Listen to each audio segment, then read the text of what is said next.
अस्सलाम वालेकुम दोस्तों, कैसे हैं आप? उम्मीद कि आप ठीक होंगे। काफ़ी दिन गुजर गए, हमने कोई व्लॉग नहीं बनाया, आपके साथ शेयर नहीं किया, कुछ मसरूफियत थी। बिज़ी शेड्यूल की वजह से व्लॉग बनाने में मैंने लेट किया। बिज़ी शेड्यूल की वजह से व्लॉग नहीं बना सका मैं, तो आज सोचा कि एक छोटा सा व्लॉग आपके साथ हम शेयर करें। उसमें एक हम नॉलेज आपके साथ शेयर करेंगे। देखें, आजकल के दौर में काफ़ी ऐसे लोग हैं जिनके साथ फ्रॉड हो रहा है प्रॉपर्टी परचेजिंग और सेलिंग के मामले में।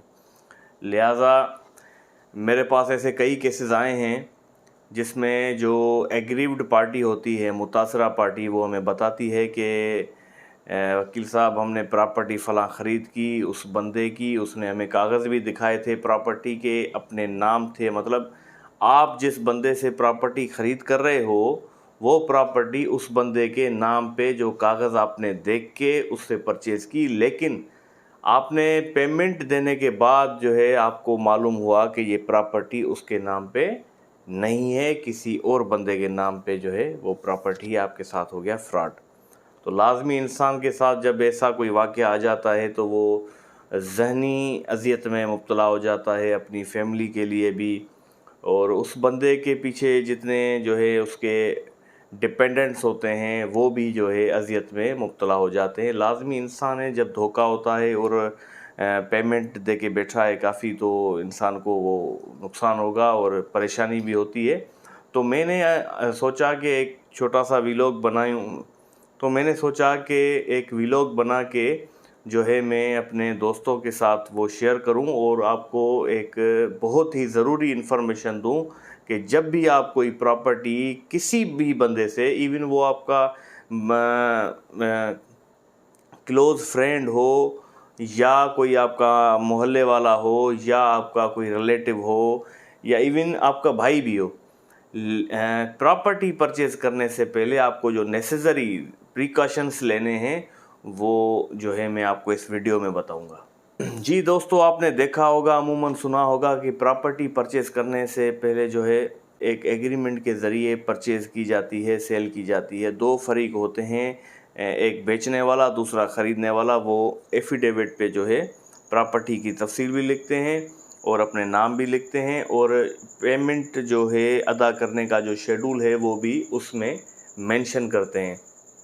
तो मेरा आपको बताने का मकसद ये है कि जब भी कोई भी बंदा आपको कहे कि भाई मेरे पास ये प्रॉपर्टी है, मैं सेल करना चाहता हूँ, और आप एहतियातन उसे कहते हैं कि भाई मुझे प्रॉपर्टी के डॉक्यूमेंट्स दिखाओ, तो मुझे यकीन आए कि प्रॉपर्टी वाकई तुम्हारे पास है, और वो आपको दिखाए भी तो भी आपको उस पर एतबार इस चीज़ पे नहीं करना कि प्रॉपर्टी उसके नाम पे। बाज़ दफ़ा ऐसा होता है जिसके नाम पे प्रॉपर्टी होती है।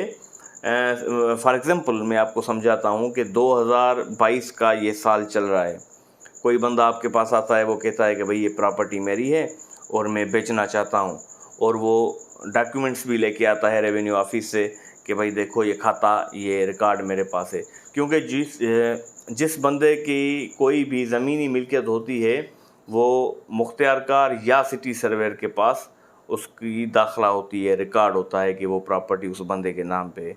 तो लिहाजा कहने का और बताने का मकसद ये है कि जब भी कोई बंदा आपको कहे कि भाई फ़लाँ जगह पे ये देखो, आपको दिखाए भी कि भाई मेरा प्लाट है या मेरी जगह बनी हुई है, ये मैं बेचना चाहता हूँ और ये मेरी अपनी प्रॉपर्टी है, और आपको कागज़ भी दिखाए इवन, तो आपको एहतियातन उसे कहना ये है कि भाई कागज़ तो मैंने देखे, आपका नाम बिल्कुल लिखा हुआ है, लेकिन मुझे ये नहीं मालूम कि इस वक्त मौजूदा टाइम ये प्रॉपर्टी आपके नाम पे है।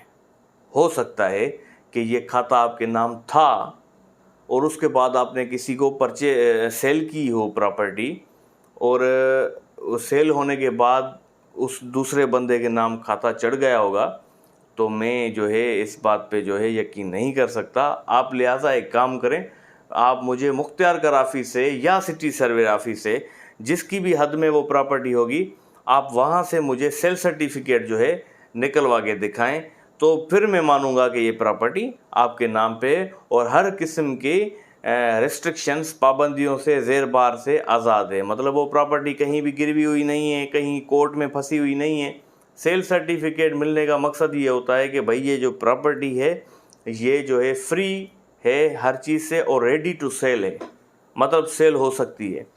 तो बिफोर एग्जीक्यूटिंग एनी डॉक्यूमेंट और any agreement with any person, अगर आप परचेज कर रहे हैं कोई प्रॉपर्टी तो सेल करने वाले बंदे को कहें कि भाई आपकी अगर ये प्रॉपर्टी है तो आप जो है कंसर्न अथॉरिटी से सेल सर्टिफिकेट इस प्रॉपर्टी का निकलवाएं, तो मैं देखूं और मानूंगा कि ये प्रॉपर्टी आपके नाम पे है और रेडी टू सेल है। फिर मैं आपसे करूंगा एग्रीमेंट और जो है आपको मैं पेमेंट दूंगा। अक्सर आप देखते हैं कि जब भी दो फरीक आपस में प्रॉपर्टी सेलिंग और परचेजिंग करते हैं तो पार्ट पेमेंट अदा होती है और जो रिमेनिंग अमाउंट होता है वो इन फ्यूचर कोई एक तारीख मुकर्रर की जाती है कि भाई उस तारीख को जो है हम ये बकाया पेमेंट वगैरह हम देंगे और आपस में इस सौदे को फाइनलाइज करेंगे। तो लिहाजा मेहरबानी फरमा के आप जो है इन फ्रॉड से बचें, क्योंकि अगर ये फ्रॉड हो गया तो आपकी जो है पैसे भी डूबेंगे, उसके साथ उसके बाद जब आप कोर्ट से रुजू करेंगे तो लाजमी कोर्ट में भी आपका टाइम भी ज़ाया होगा और जो है ख़र्चा भी होगा। तो मैं ये चाहता हूँ कि किसी बंदे के साथ फ्रॉड ना हो, कोई धोखेबाजी ना हो।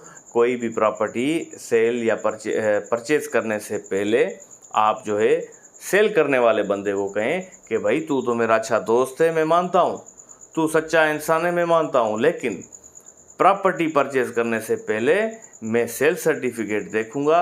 अगर सेल सर्टिफिकेट आपको मिल जाता है आपके नाम से, मैं बेशक आपके साथ एग्रीमेंट करूंगा और जो भी पेमेंट है, फिर कंप्लीट पेमेंट है या पार्ट पेमेंट है, जो भी है, मैं जो है बग़ैर किसी खौफ व ख़तर के मैं आपको पेमेंट करूंगा उस चीज़ की।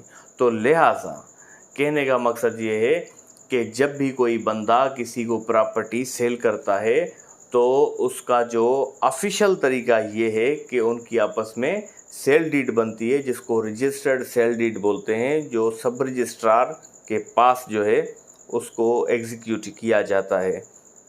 और ये जो सेल डीड की जो एग्जीक्यूशन का प्रोसेस है ये तभी शुरू होता है जब सेल सर्टिफिकेट मिलता है।